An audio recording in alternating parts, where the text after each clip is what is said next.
Welcome to footballgameplan.com, where football makes sense. I'm Emery Hunt, the czar of the playbook, bring you an NFL Week 6 preview between the Seattle Seahawks and the New England Patriots. Now let's take a look at some keys to victory for both teams, starting with New England.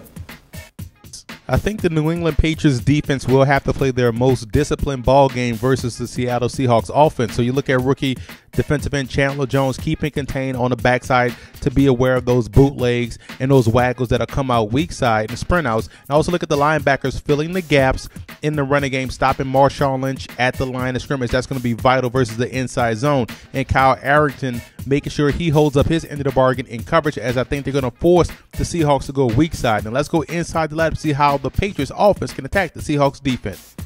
In order to defeat the Seattle Seahawks, you have to out-match up the Seahawks. And I think the Patriots have the personnel to out-match up Seattle in this ball game by utilizing the twins formation. You see right here we have two examples of how they could utilize the twins, which are two receivers to one side, tight end off to the other side, and have some success. And the reason why I drew this up is due to the fact that I want to show the potential matchup problems that the Seahawks can have and how you can dictate defenses. Right here, you have Gronkowski on this side, which will probably draw Cam Chancellor over him. And now you can still attack the weak side. Whether they go with three backers or they go nickel set, you still have an opportunity to have an advantage. You have Wes Welker here. You can even flank out a tight end. So really, you're working two guys. You can send Welker up or wherever you plan to send him, but here's Woodhead coming out of the backfield. Very good receiver out of the backfield. So you can take advantage of this matchup in this situation.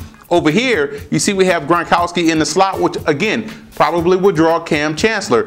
Otherwise, if they put a corner on him, you can throw this football to Gronkowski. You flank Welker out wide. You can still bring him in motion to the other side, and that way you can decide whether or not it's man or zone, or if it's a matchup zone or matchup man or what have you. You still have the tight end right here occupying this corner and this backer, so you can easily still run this way and still have a chance to be successful in the running game. Or again, you can send this guy out in the route, send Gronkowski up, take advantage of the underneath coverage with Welker. So you can still get creative if you're the New England Patriots by just out-personnelling and out-matching up the Seattle Seahawks. Now let's move over to Seattle in this ball game. Max Unger, the center, is going to have his hands filled trying to make those line calls to keep Russell Wilson well protected and make sure everyone does a great job this week as they did last week in picking up the Carolina stunts and blitzes up front. But I look at Michael Robinson, the fullback. I think they got to find a way to get him out in the flat, get him in the passing game, weak side, to help themselves out offensively. And it just makes everything a lot easier for Russell Wilson, who did a fine job last week moving the football up and down the field against Carolina. They got to pay off with touchdowns instead of field goals. But let's go inside the lab to see how that Seahawks defense matches up versus the Patriots offense. I think the Seahawks can match up very well versus the spread offense of the New England Patriots when they go spread by utilizing the 3-3-5 defense. Advantages of the 3-3-5, it's a nickel and dime defense. It can disguise coverages easily. And also you look at the three stacked linebackers who could result in one of those backers being unblocked. It's also an 8-man defense, 8-man front, so you really are sound against the run.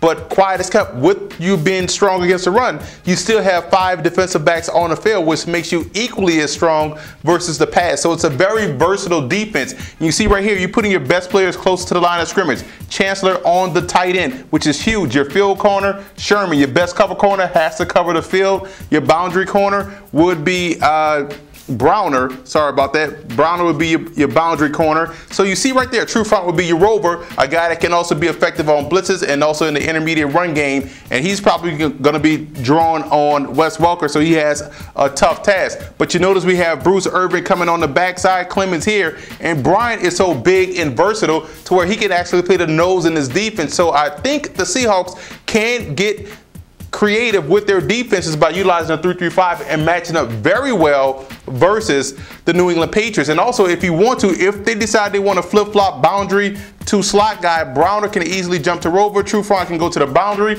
or you can even bring Earl Thomas down to the rover and throw the veteran Trufant back there at safety. So there's a lot of creativity and a lot of opportunity here for the Seahawks to get pressure on the New England Patriots. Bobby Wagner, in my opinion, is the X factor for the Seattle Seahawks. Tom Brady in that offense puts a lot of pressure on the linebackers to be in the right position. He's going to have to make sure he gets everyone lined up correctly. Danny Woodhead, in my opinion, is the X factor for the Patriots. Dynamic player in and out of the backfield. They got to find a way to get him the football this week versus Seattle.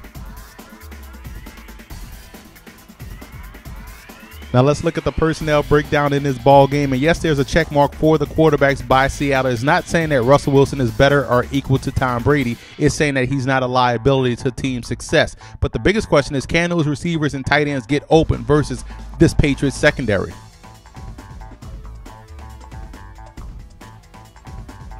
I like the Seahawks in this ball game. When you have an explosive offense going against an explosive defense, you have to side with the defense each and every time. This game will resemble the Green Bay Packers game, a low-scoring affair. And now that the Seahawks have opened up the playbook a little bit for Russell Wilson, they should be able to move the football down the field against New England and come away with touchdowns. I also want to give a huge shout out to Patriot fan forums and Seattle fan forums for always showing football game plan support.